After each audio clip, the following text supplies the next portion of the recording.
Welcome to the Camp Owners Podcast, a space for camp owners to talk about the unique aspects of camp ownership and get inspired by each other.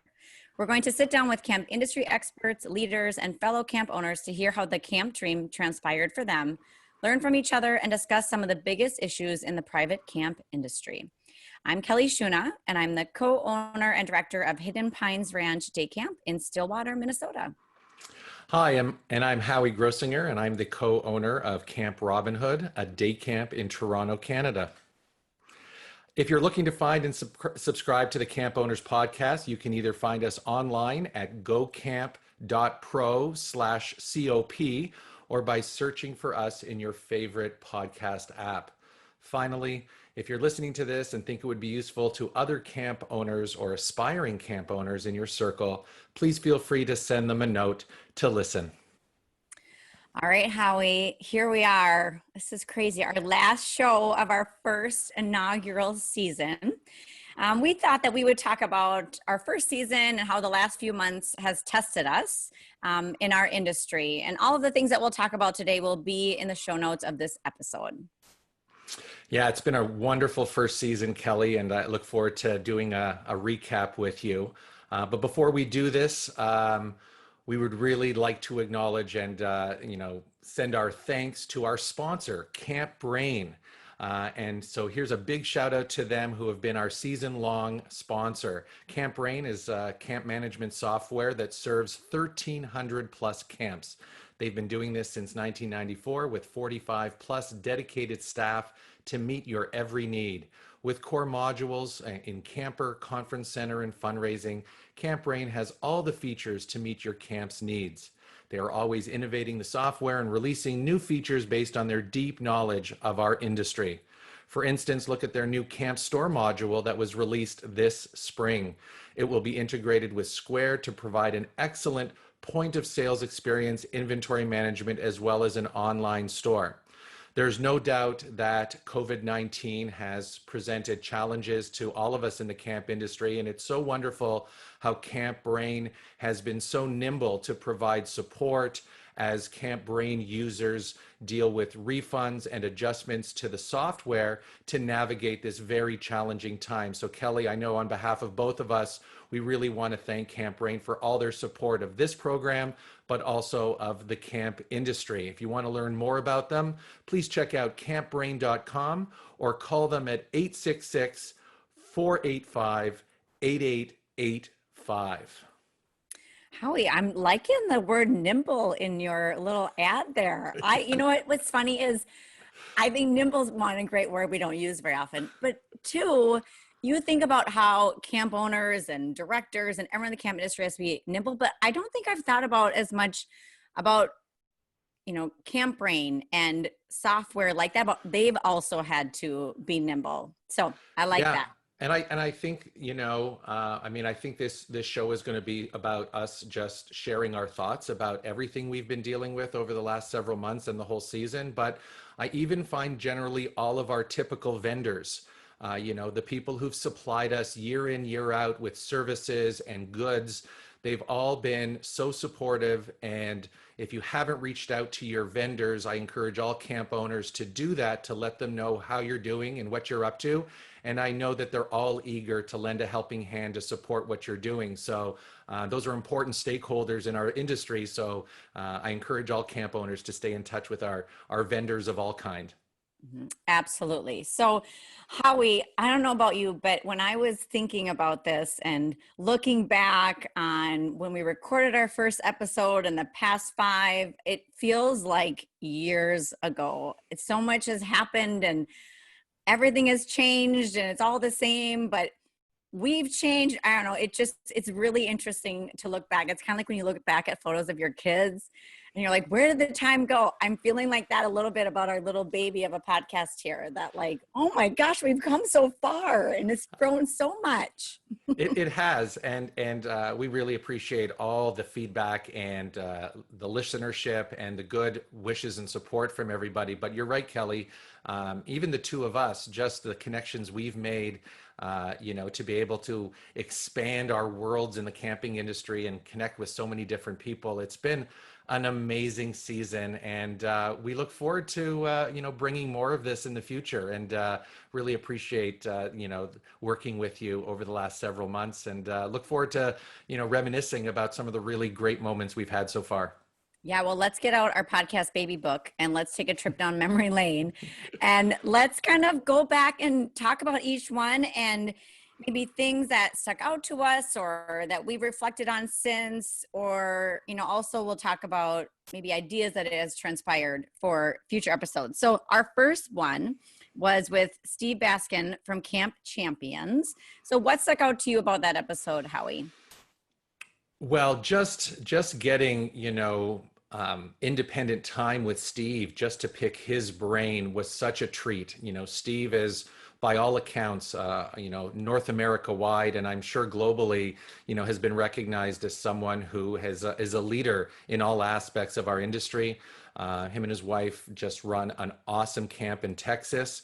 And I think that when we did our research and sort of were asking questions, if you want to talk about camp and business and how all these worlds come together, you got to get Steve. And he did not disappoint. And I think that, as smart as he is from a business point of view, and his background definitely speaks to that, I was so impressed about just refocusing camp as a business, and that if you don't treat it as a business and you just treat it with integrity and with a real mindset of delivering good experiences for youth and families and customers, a lot of things just take care of itself. I really took that away as kind of an affirmation for things that I know that I've strived for in my career in this. But to hear him say that specifically, I thought was just really, really awesome. This idea of integrity,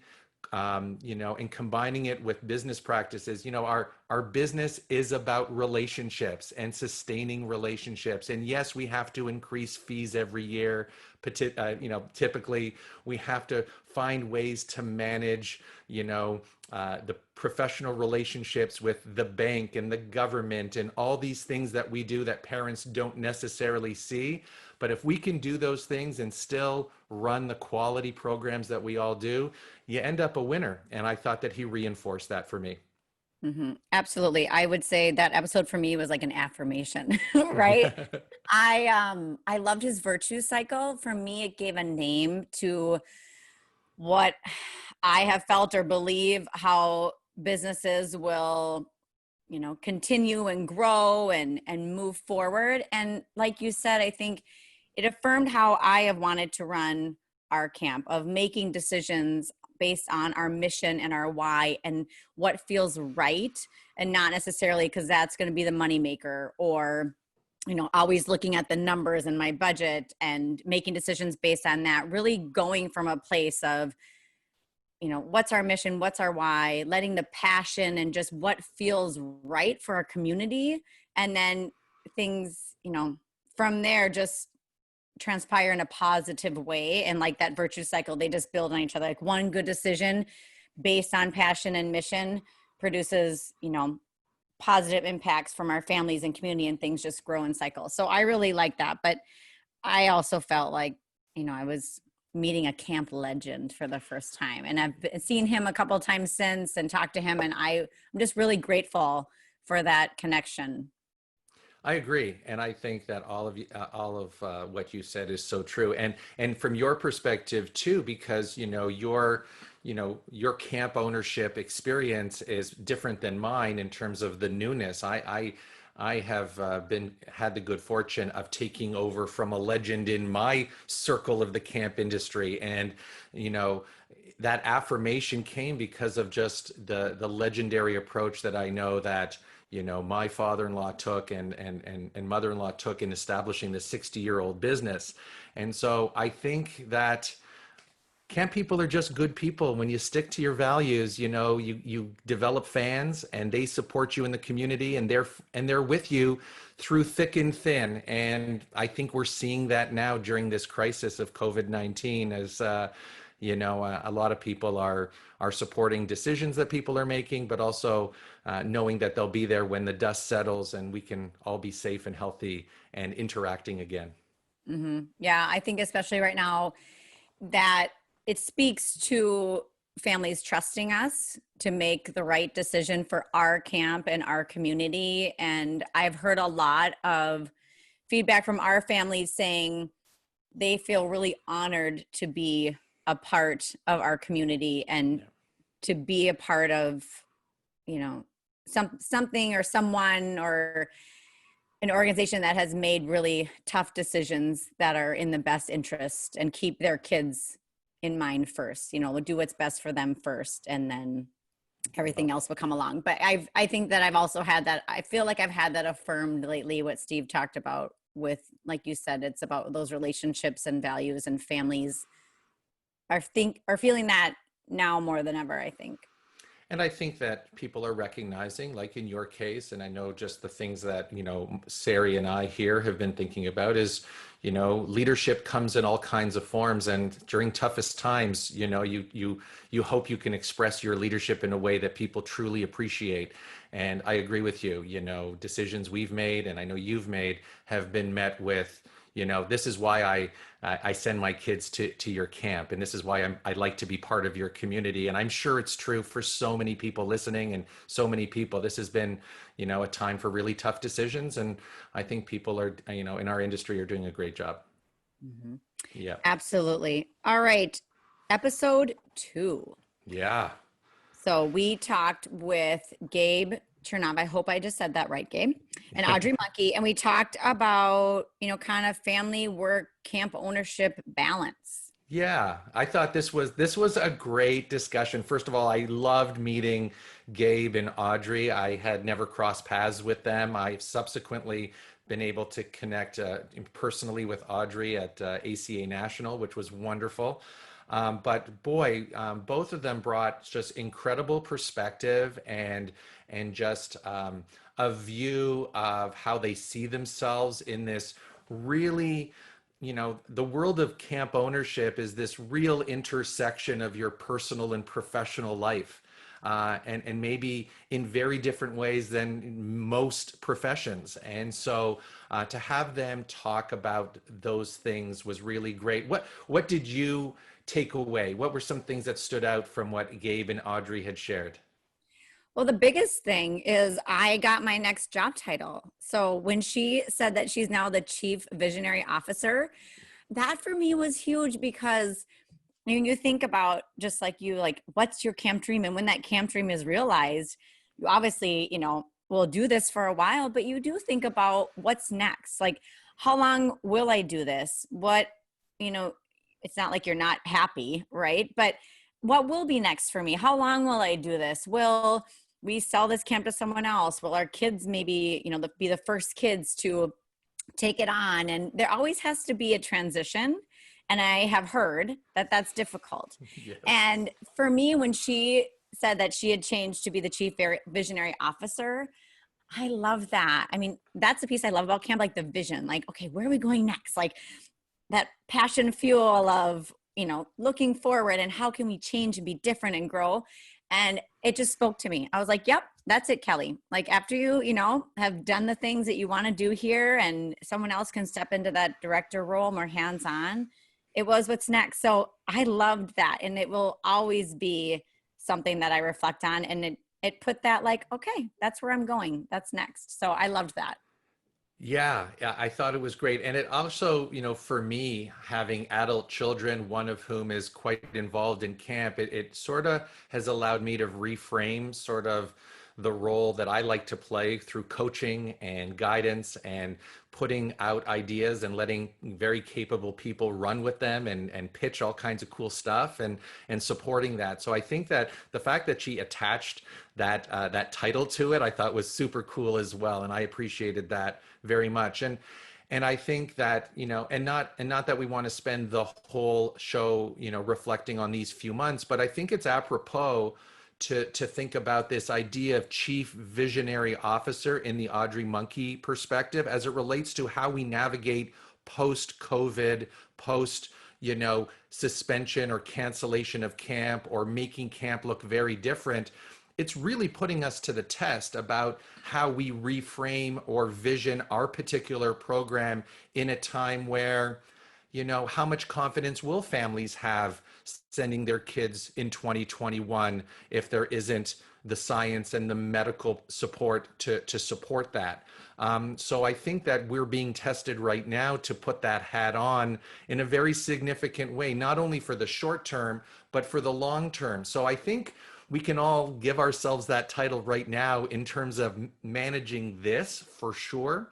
Yeah, that really stood out as well. The other thing that really I enjoyed the conversation was just the discussion about boundaries, and I think that this work-life balance topic for those of us who are camp owners and camp professionals is around finding the line, whether you live in the community where you have clients or don't, the access that people have to you, not only for camp related issues, but for just life issues. Again, even during this period in time, parents are checking in with us about all kinds of stuff related to their kids and their lives. And it goes back to the trust, right? They come to us because they trust us. And we should see that as an incredible opportunity to build on these relationships, and finding where you can put these boundaries in, and how you can apply them so that, you can continue to find the balance of being whatever role you have with your family and your personal life, but also camps are built around, creating family. So you have to allow for that family to expand at times during your year. So I thought Gabe and Audrey provided some really good perspective. And if you haven't listened to that episode, and you're new to the show, that you should just definitely go back to that episode and listen to that. Yeah, that episode, I think for me, made me want to do a show about boundaries with kids, and you and I are in different places of that. I have younger kids, you have, a little bit like teenage adultish kids, adult, I would say young adult, but especially now, like you said, it's hard to not reflect on what that looks like in the past couple of months. But for me, especially, and I know I've mentioned this, is the boundaries. It is just an all gray. There is no black and white boundary, just the boundaries of what's been going on the past couple months with my kids being home. I know your kids have been home, but we try to do a really good job of creating a boundary between camp and our personal life as much as you can. It's hard anyway, like we talked about, but especially lately when my kids have been home, schooling from home, Peter and I, and I'm sure you and Sarah, making the toughest decisions that we've had to make in our camp career so far, and really in our lives. And the stress and the emotions and the decision making and working across from each other at the dining room table, but still being available to our kids. That has been the toughest thing, I think, is the boundaries with our kids, and how, that's just been really significant through all of this. So that, I think, would be a great topic to explore more. It sure will. But I feel very strongly, though, Kelly, that for our own kids and for other professionals in our industry, their kids, I think managing how our kids view the emotions that we've been going through is really healthy too, and I think that we try hard as parents to protect our kids as much as we can. And we're in a unique position where the lines are very blurry between family time and business time if you live this with your spouse and, you're in it all the time. But this has been a period of time where, I'm sure for all of us, our significant others and our children have seen us in moments that they haven't seen us before, and the emotions and the decision. It's been hard, but I also believe strongly that it probably, in the long term, will fortify everything we're doing with our kids and with our community. And that, again, I don't want to get too cliche given buzzwords of the day, but, I'm sure, and I know you and I both have found ourselves being more vulnerable with people maybe we think we're vulnerable with, but we probably haven't been as vulnerable as we have been in these last few months. But I've got to think that, people that's just going to strengthen everything we do moving forward. So yes, we need to re-examine this topic moving forward, but I think our kids are going to be better for this, as much as it's been stressful. But that work-life balance is a daily challenge, no doubt. Well, transparency, is Yeah. something that I thought about when you said that. Is I think both of us really pride ourselves on being transparent, and both of us, I believe, that's been our kind of communication pillar through all of this, like being as transparent with parents as possible. But I thought about when you were talking transparency with our kids. I think that's been a huge thing, is it's just really transparent about what's going on and what we're feeling, and Yep. that vulnerability. And I think Brene Brown would be really proud of us, Howie. I agree. I'd like to think she would be, for sure. Um, Okay. Oh, I so, love it. so that, yeah, so I love that topic. Our third episode was on parent expectations, and we had two wonderful guests, Emma Fogel and Corey Dockswell. Emma is a social worker who has a lot of camp experience, and Corey Dockswell is a veteran camp overnight camp director in an all-girls camp. And we got into this discussion around managing parent expectations. What immediately came to mind when you were reflecting on this episode about what stuck with you on this discussion? Well, I really liked what Emma said about dividing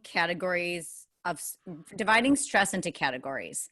And the first category being positive stress, and how camp can be a place with positive stress to, give kids chances to feel that stress in a positive way of pushing themselves to try something or taking on a little bit of risk. And especially with today, with parents and anxiety, that they might not have those opportunities. So camp can be a place, an opportunity to experience that positive stress and grow from that. I like that a lot. Yeah, I agree. That for me as well. This positive stress versus healthy risk, and she took us through a really very methodical, very common sense approach to how to manage that.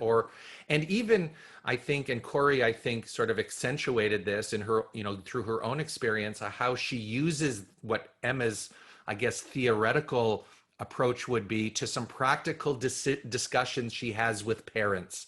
Because we know today parents are trying to, as whether it's the lawnmower parent or whatever, they're trying to manipulate in some way, in some cases, the experience of their kids. And Corey, I thought, spoke to the kinds of conversations she's having to, in many ways, address parent anxiety more than camper anxiety.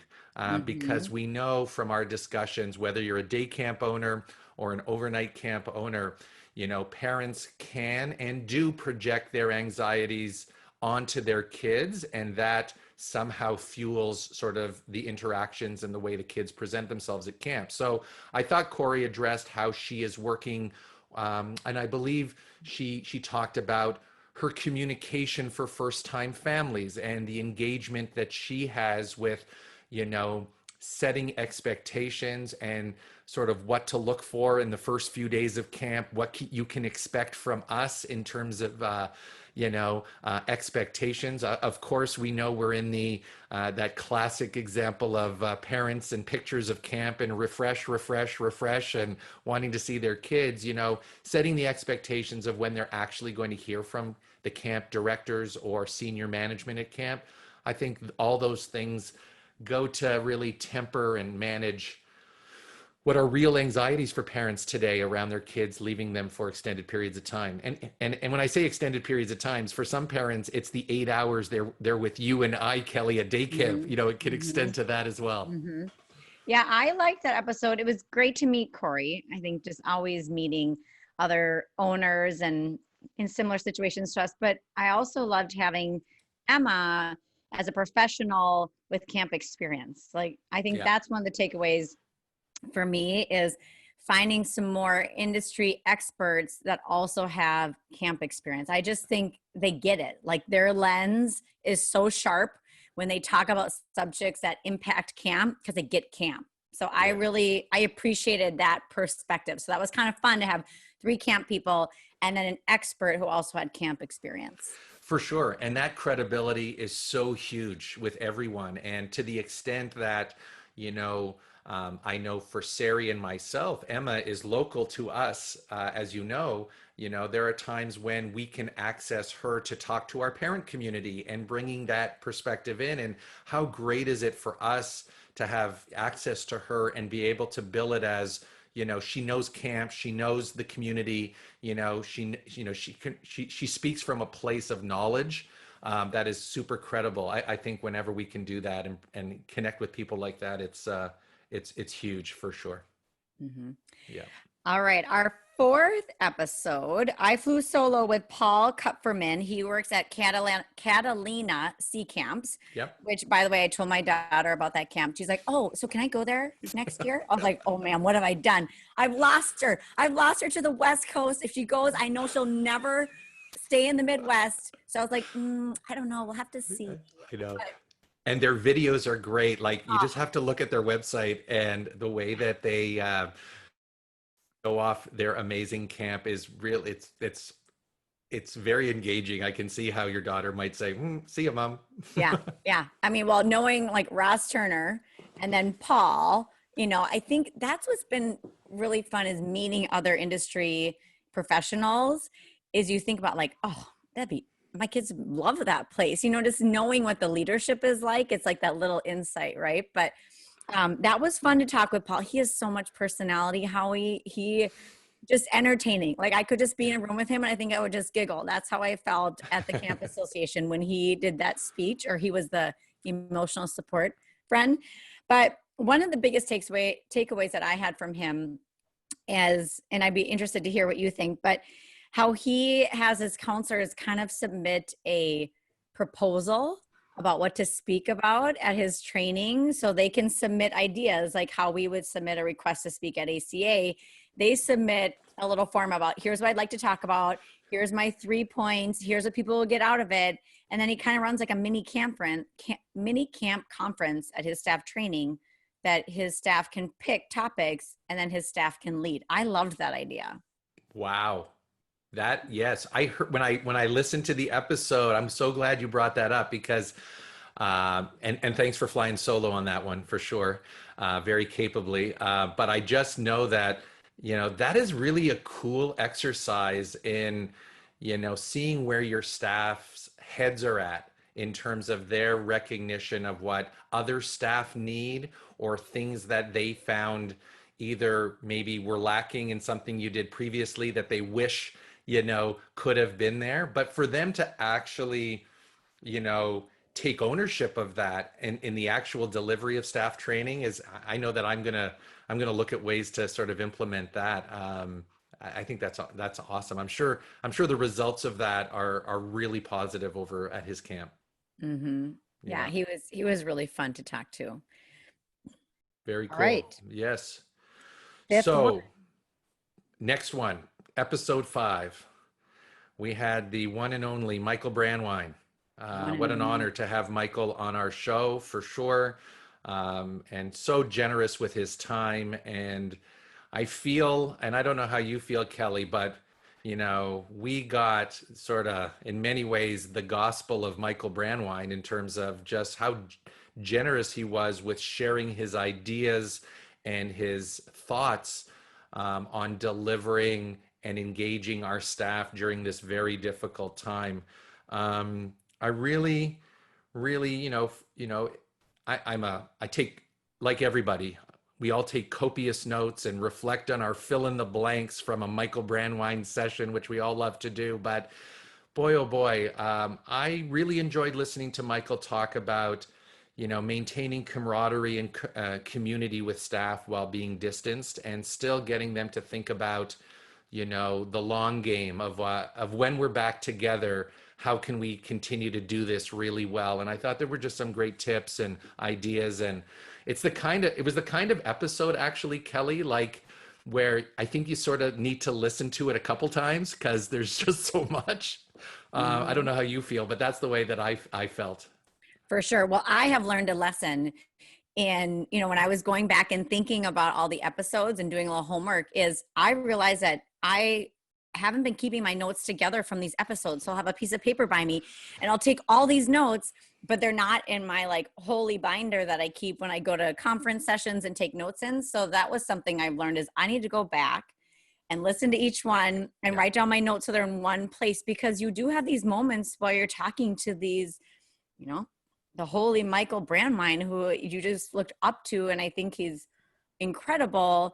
And then you write all this stuff down and I'm like, oh, I got to go find that. But I think we know what I've reflected on lately, especially with Michael, is he is showing the epitome of pivoting.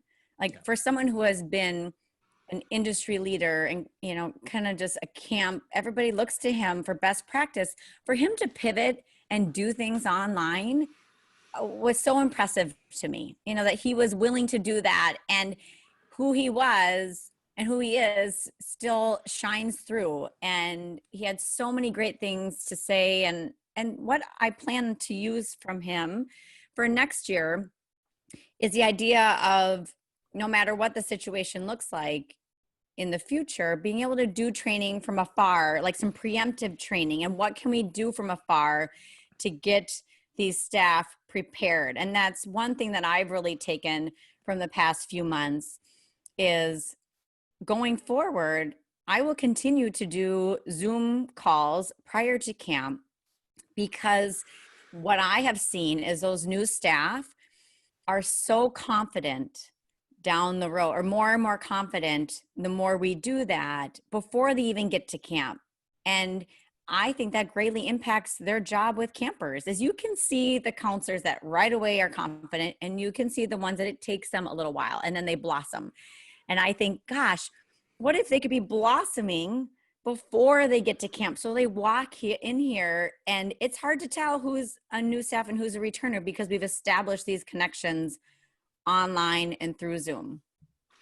Well, it's so interesting as you're describing that, you know, I'm thinking of sort of this, almost this merger of Paul's staff training and Michael Brandwein's sort of vision. You know, there may be, you know, there is such, typically for us, I know personally, but for many camps, there's a real, you know, lag time between hiring and then reconnecting. And I think that there's a void in the calendar that we're now gain more confidence and skill in staying connected. So if there were mini moments to get some advanced training on mission and what our why is, and you know what people learn at their first training and what you can expect and all those things, I think people will be more apt to do that. There's such energy, you know, often through the hiring process, that often people have to wait several months before they get FaceTime with the group and you as the director.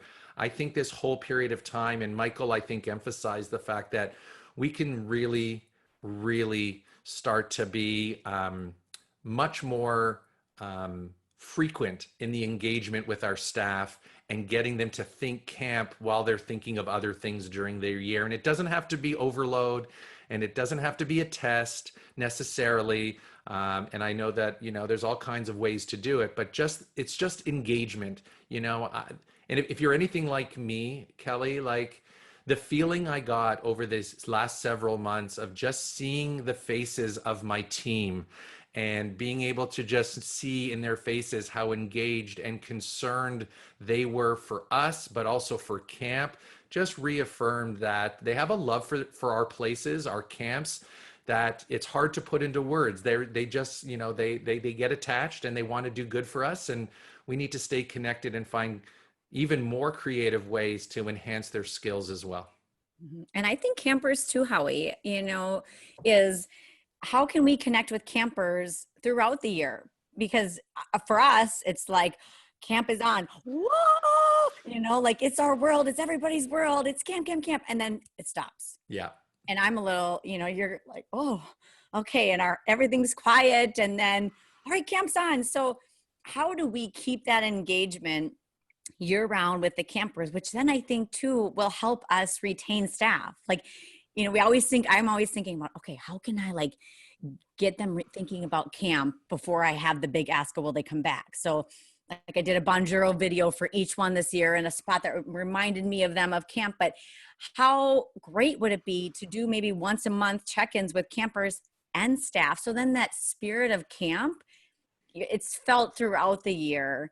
And, you know, for those kids, what I saw too over Zoom in the past few months was that confidence for them, hopefully next summer coming to camp, is they can start to recognize each other from the little box on Zoom, you know, to if they're a new camper and then they show up at camp, they can be like, oh, I remember seeing that person on Zoom, or I've met my counselor already, or, you know, we would break off into our little programs. And I just think that will have such great dividends for those kids that they'll come in already ready to soak in everything that's camp and not spend the first couple of days or weeks navigating of feeling unsure. And it's just that confidence. Like, I think what I see is this is a tool to build confidence in us, our staff, and campers. So I think that, you know, Michael really reaffirmed that it may look different, but you can still get all those same feels and have that same or very close impact on other people, and in different ways, maybe a stronger impact.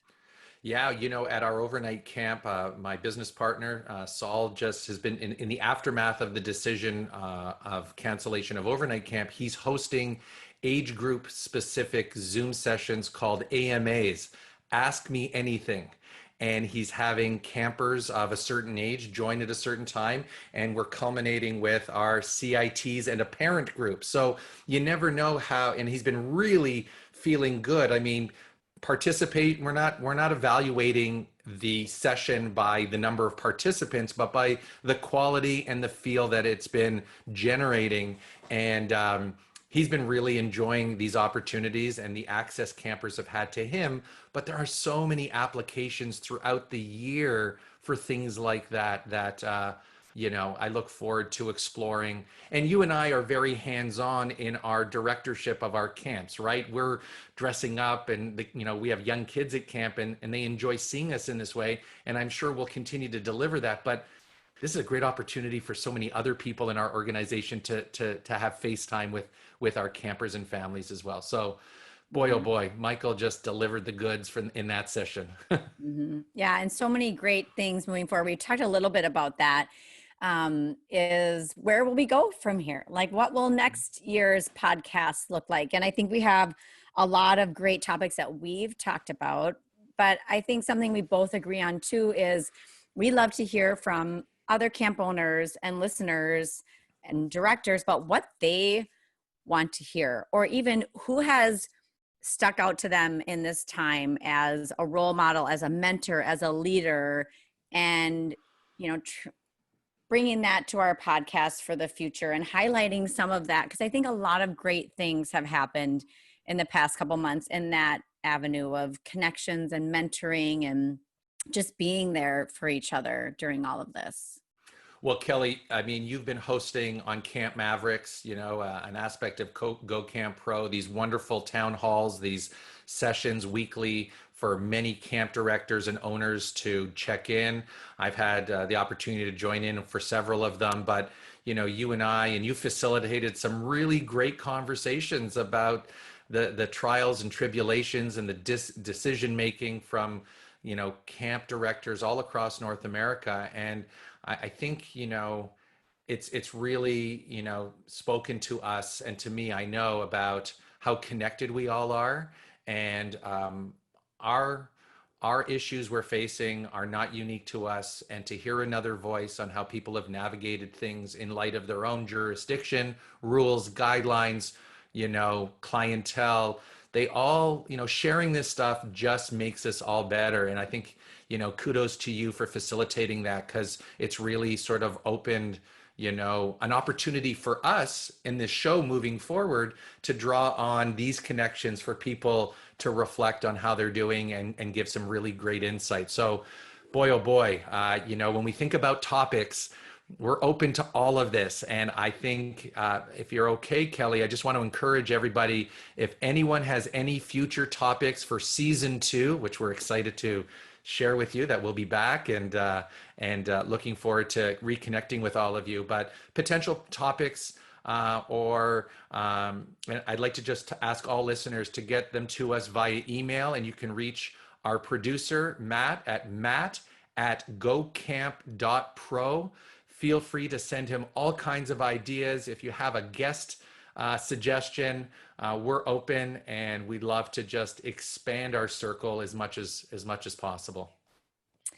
And we're going to end our last show of the season, how we have chose to end each one prior to this with something that's inspiring to us right now. So it can be a book, article, podcast, documentary, leadership quote, or anything that has really inspired us, and maybe something that's gotten you through the past couple months or weeks as of late. So Howie, what would yours be today?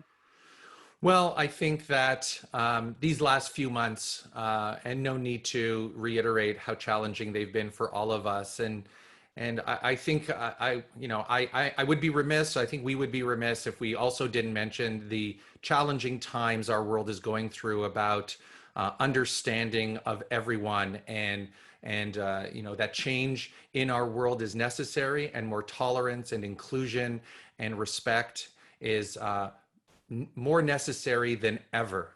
And so I think that for me, you're never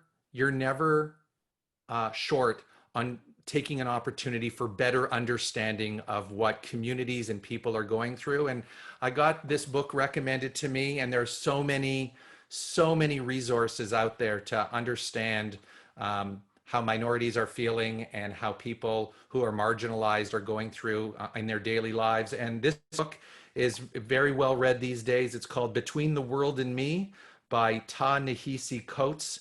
It's a great book around a letter from a dad to a son about this gentleman's life as a Black man in America, and the lessons and the advice he gives to his son. It's well read, and I think for me personally, just trying to take advantage of every opportunity to enhance better understanding so we can make the world a better place. And I just feel it's more necessary than ever. So I just wanted to throw that as a bit of inspiration and encourage everyone to seek out good resources to make not only our camps but our communities better.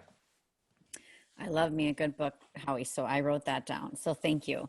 What I would say is inspiring me right now is my staff. And so as you know, I'm in Minnesota for those listeners, and everything that's transpired in the past 2 weeks is very close to home. We're about 20 minutes outside of Minneapolis and St. Paul. And I went to college right in Minneapolis. And so I would say just my staff, I think that's a generation that's going to really drive this change. And watching them on social media and the things that they're posting and speaking out has been, they're kind of role modeling for me, I feel like, a little bit about what I can do, what I can say, what do I need to dive into and think about and reflect on. So I would say it's my staff, and really wanting to, follow their lead in what they're going to do to take action to be the change that we want to see. So I would say it's my staff. So kudos to them. I'm really proud of them. Yeah. And you should be. I mean, this is the generation that's going to drive this. And I think we need to go along for the ride and support and be there as well. So I'm really glad you brought that up. And I know this whole period of time is so close to home, and I know all communities are working hard to get to a better place, and we're with them. Mm-hmm. So Kelly, this is it. Amazing. Well, I think that as we sign off today, I just want to wish everyone a very healthy and safe summer. Take care of your families, your communities, and we look forward to all being together in the future. I know for me, if you wanted to connect over the summer, you can reach me at howie@camprobinhood.ca. And looking forward to a very different summer, but remaining engaged and planning for a bigger and better 2021. And for you, Kelly? Yes, you can get a hold of me at Kelly with a Y at hiddenpinesranch.com. And I would say the same. It's been a privilege. It's been an honor. I've enjoyed this so much, Howie. Again, it's kind of been a crazy journey. So much has happened and I'm really proud of it. And I'm looking forward to next year. So I wish everybody the best. I wish you the best. And yeah, it's even going to be interesting for us to reflect back in the fall about what this summer looked like for us and how we had to change and pivot and be visionary officers in our own right. So I'll be excited to check back in. Absolutely. And don't forget that you can find all of our show notes at gocamp.pro/COP. You can find the resources that we mentioned in this episode and lots of good stuff here from our show, all of our shows and other Go Camp Pro podcasts out there. So check them out. We really hope you enjoyed this, and we really appreciate everyone listening all season long. Take care, everyone, and until we're together next time, take care.